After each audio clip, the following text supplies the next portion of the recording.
Hi friends, എല്ലാവർക്കും നമ്മുടെ ഇന്നത്തെ പുതിയ വീഡിയോയിലേക്ക് സ്വാഗതം. അപ്പൊ നമ്മുടെ ഇന്നത്തെ വീഡിയോ പാലച്ചീര വിളവെടുക്കാൻ പോവാണ്. അപ്പൊ നമ്മുടെ പാലച്ചീരയില് ഒരുപാട് കുഞ്ഞു കുഞ്ഞു തൈകൾ മുളച്ചു വന്നിട്ടുണ്ട്. അപ്പൊ നമുക്ക് എന്ത് ചെയ്യാം, പാലച്ചീര വിളവെടുക്കുമ്പോ ഇല മാത്രമായിട്ട് വിളവെടുക്കാം കേട്ടോ.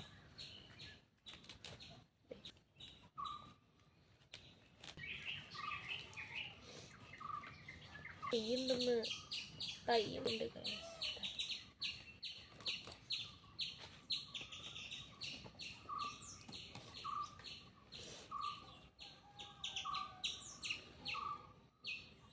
തൈ പോകുന്നു.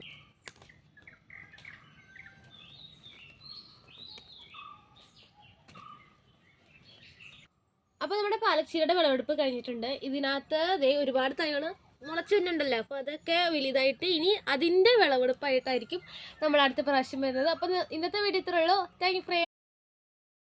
ഹായ് ഫ്രണ്ട്സ്, എല്ലാവർക്കും നമ്മുടെ ഇന്നത്തെ പുതിയ വീഡിയോയിലേക്ക് സ്വാഗതം. അപ്പൊ നമ്മുടെ ഇന്നത്തെ വീഡിയോ പാലച്ചീര വിളവെടുക്കാൻ പോവാണ്.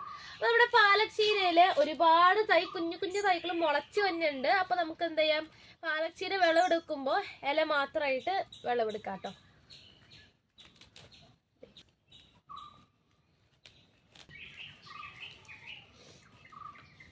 തയ്യുന്നുണ്ട്. തൈ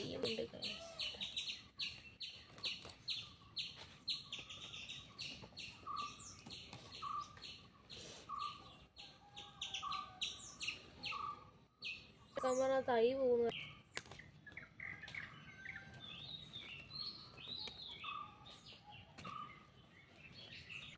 അപ്പൊ നമ്മുടെ പാലച്ചീരയുടെ വിളവെടുപ്പ് കഴിഞ്ഞിട്ടുണ്ട്. ഇതിനകത്ത് ഒരുപാട് തൈകള് മുളച്ചു വന്നിട്ടുണ്ടല്ലോ. അപ്പൊ അതൊക്കെ വലുതായിട്ട് ഇനി അതിന്റെ വിളവെടുപ്പായിട്ടായിരിക്കും നമ്മൾ അടുത്ത പ്രാവശ്യം വരുന്നത്. അപ്പൊ ഇന്നത്തെ വീഡിയോ ഇത്രേ ഉള്ളൂ. Thank you friends.